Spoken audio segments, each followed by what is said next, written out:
सोमवार व्रत कथा। 1 धनवान साहूकार की व्यथा। प्राचीन काल में एक अत्यंत धनवान साहूकार रहता था।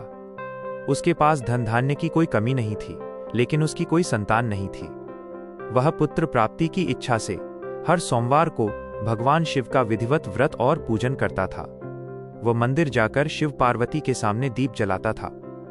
2 माता पार्वती की करुणा। साहूकार की भक्ति देखकर माता पार्वती ने भगवान शिव से कहा, हे प्रभु, ये साहूकार आपका अनन्य भक्त है, कृपया इसकी मनोकामना पूर्ण करें। शिवजी ने कहा, देवी, इस संसार में सबको अपने कर्मों का फल मिलता है। इस साहूकार के भाग्य में पुत्र नहीं है। माता पार्वती के बार बार आग्रह करने पर शिवजी ने वरदान तो दे दिया, लेकिन साथ ही यह भी कहा कि इसका पुत्र केवल 12 वर्ष तक ही जीवित रहेगा। 3 पुत्र का जन्म और शिक्षा। साहूकार ने सारी बातें सुन ली, फिर भी वो पहले की तरह व्रत करता रहा। कुछ समय बाद उसके घर एक सुंदर बालक का जन्म हुआ। जब वो बालक 11 वर्ष का हुआ तो साहूकार ने उसे शिक्षा के लिए काशी भेजने का निश्चय किया। उसने बालक के मामा को बुलाया और कहा कि इसे काशी ले जाओ और रास्ते में यज्ञ करवाते हुए तथा ब्राह्मणों को भोजन कराते हुए जाना।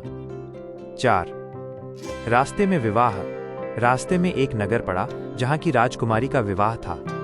जिस राजकुमार से विवाह होने वाला था वो काना, एक आंख से अंधा था। राजकुमार के पिता ने जब सुंदर साहूकार के पुत्र को देखा तो उन्होंने सोचा कि इसे दूल्हा बनाकर शादी करवा देते हैं और बाद में अपनी बहू को लेकर घर चले जाएंगे। विवाह संपन्न हुआ, लेकिन साहूकार के लड़के ने राजकुमारी के दुपट्टे पर लिख दिया, तुम्हारा विवाह मेरे साथ हुआ है, लेकिन जिस राजकुमार के साथ तुम्हें विदा किया जाएगा वो काना है।